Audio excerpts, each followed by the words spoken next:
Well, I didn't think I'd be making this video, but I get off of work and what do I see?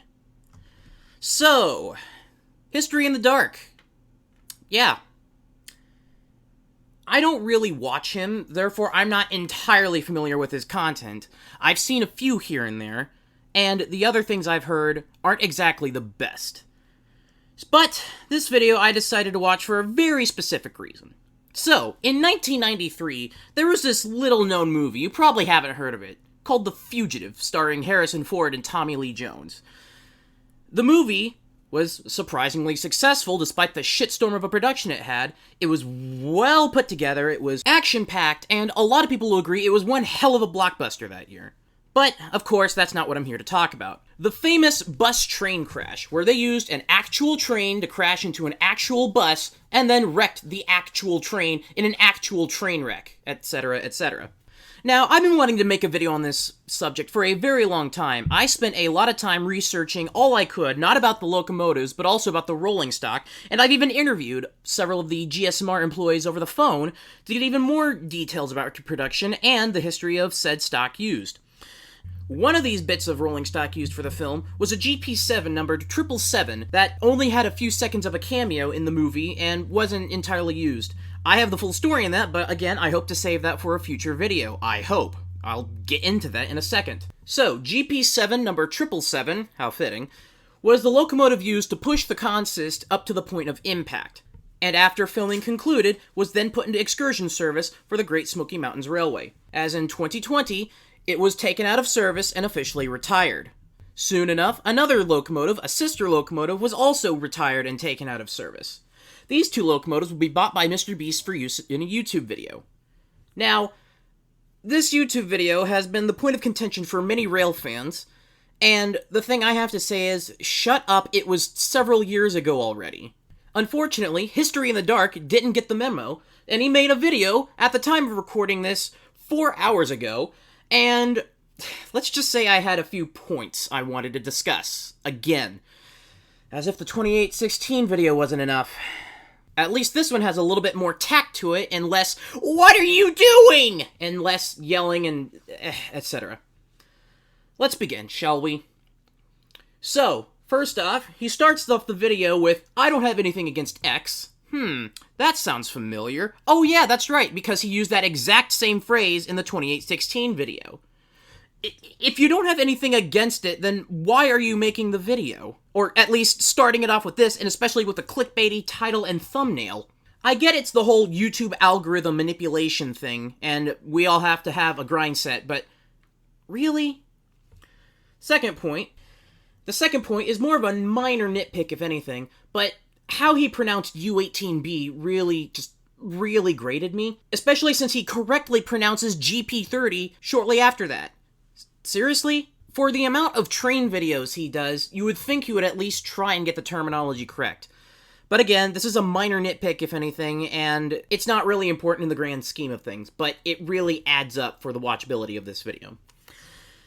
Another, I guess, technically minor nitpick, he spends 3 minutes and 40 seconds talking about tangential stuff before he actually gets to the main subject of the video, which is Mr. Beast using the locomotives for his video. I really hate this. He spends more time talking about the GP30 in more specifics than he does the main topic of the video. In fact, he doesn't even go into the main points of said video, but we'll get back to that. And then, next point, he starts bashing the GSMR for smashing locomotives, which, no, that's not what it is or how it worked, or even the full context. It really makes me wonder if he actually did any research when he made this video, because from the several videos I've seen of him, it's more sensational if anything. The next point I have is, he thinks destroying the locomotives was icky, and somebody could have saved them, or he advocates for saving them. Let me go ahead and loop back to an earlier thing I said. I've actually interviewed the crew of the GSMR, and I've interviewed several of the crew members, including the engineer who was driving 777 the night of filming when they shoved the consist to the crash site. Therefore, I have the privilege of having the insight of them being beyond savability. Their prime movers had seized up, and their engine blocks had cracked, and they were aging beyond feasible repair.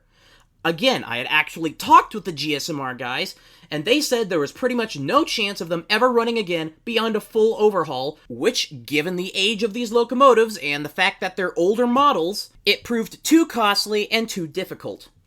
The next point I have here is another direct quote from him. He directly addresses Mr. Beast by saying, "You didn't have to do that," as in destroying the locomotives, "but you did. For views." In a very annoyed tone. Which, what do you think the Fugitive was doing with their two locomotives? 1901 and 536. What do you think they destroyed them for? They didn't destroy them just for fun, even though it was fun. They destroyed them for views. Just not on YouTube. For the freaking silver screen. And it's stuff like this that makes me believe that History in the Dark puts sensationalism over the actual facts or logic or any discernible anything. Because, again, what's the difference between views on the silver screen and views on YouTube, save for the mediums presented? You're still doing it for the views, for the audience, for the end goal of entertainment. And I find that funny because he praised The Fugitive earlier for being a very good movie, and yet a few minutes later on in the video he calls Mr. Beast's video boring. I understand if you're not a fan of Mr. Beast, I personally don't watch him, but it was pretty cool to see these locomotives being used in this unique way. Plus, millions of others were also entertained by it, and that was the end goal. Again, entertainment. You should learn the definition of it. In fact, why are you on YouTube? For entertainment. And facts, I guess, but there are less facts in this video, and the other one I saw for that matter, than your traditional documentary, or informational video. The next point I have listed here is just how foamery the video is. And all it does is basically it equates to, they should have restored it and kept it and blah blah blah. You can't save everything, and again, as I mentioned earlier, the factors with these locomotives were previously established to be that they were at the end of their line. No pun intended, but they would have been scrapped anyway, and that is also briefly mentioned in this video, but even with the fact that they were going to be scrapped, they still got some final usefulness as stars for a huge YouTube video, a la what happened to 1901 and 536 in The Fugitive. The next point I have here is, he points out someone said that they were going to scrap them anyway, which is true, and then he says, yes, true, but you still could have saved them. Okay, you line up a museum or organization to take them. You pay for the transfer costs. You pay for the FRA clearances. You pay for the repairs for them to actually be transferred, etc., etc. I have personally helped save Auto Train number 3 for Florida Adventures in Railroading. I've seen the process that goes into saving something like this. I know the process, and I've talked with the guy who's helped save similar things. It's not as easy as you think it is, and it goes beyond, well, you still could have saved them. No, you couldn't, because there's a whole lot more factors that goes into saving something. And, spoilers, it's a very time-consuming and very expensive process. So unless you have the money to do that, sit down and shut up. The next thing I have on this paper, that I have in my hand right now, really pisses me off, because he tries to build a straw man argument of, what if you were a car person and they smashed X rare car? A Dodge Challenger, I think he brings up. First of all, cars and locomotives are two entirely different things, first of all. I get the sentiment, but it really falls flat when you think about what goes into restoring cars and restoring locomotives. And second of all, they do that all the time in movies anyway, so what was the point of bringing this up? And then he brings up one of the Paul brothers, I don't care to know which one, putting a bunch of Game Boys in resin and gamers getting angry about that. Again, Game Boys and locomotives are two entirely separate things, and then he invalidates his own argument by pointing out that there's a shit ton more Game Boys than there are locomotives, which one could make the argument that, okay, well, if locomotive more rare, then it should have more priority to be saved. Again, go back to the previous point where you try saving a locomotive, you raise the funds, etc., etc. But it's funny that I bring up he's acting like a foamer about this, because this next point I have is, again, more of a nitpick if anything. He then says, train fandom. Train fandom. It's rail fan community. Rail fan. Seriously, how do you mess this up? Again, especially with how many videos you have on trains and railroads themselves. If you ask a single rail fan what they call themselves, not one person would call it the train fandom. Good God. This is the final nitpick I have on this list here, but he rants about 777 and how it's supposed to be a lucky number and all that, and then he goes on about how the locomotive, number 777, somehow wasn't able to escape its fate or some stupid stuff like that, which, what's the point of bringing this up? It's tangential, it's irrelevant, and it adds nothing. And I think that's the biggest issue I take with this video. It adds basically nothing except just generic Fomer rant. Actually, I'm giving the video too much credit by saying there are facts in the video because all of the facts are surface level and barely go into any detail, if that.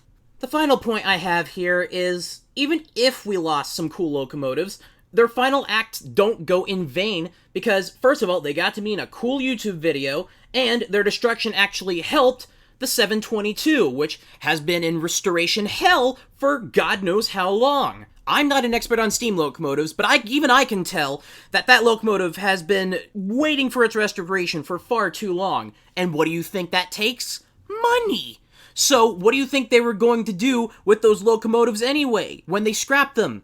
Get the money from the scrap dealer. But Mr. Beast goes and buys these locomotives, not only to help out the GSMR in the long run, but to also give them a little bit more revenue and send these locomotives out with a huge bang. Now, no matter what you think about how they should have been saved or how you're destroying history, when you take into account all of the factors, like this video fails to do, the complaints really fall flat, and this was one of the, I'm not going to say it was the absolute, but it was one of the best possible options. And everyone benefited. So, the fact that just these two locomotives were destroyed for some cool video, and people are still bitching about it all of this time later, it is very frustrating to watch, and it's very tiresome. Especially since, again, it ended up being a benefit in the long run. That's the detail that should be focused on. But no, it isn't, because all we care about is the fucking sensationalism of locomotives. That's all I have to say. I hope this video at least shed some light. My stuff doesn't really get any views, but I feel it does need to be said. In any case, thank you for watching, stay hydrated, and have a good one.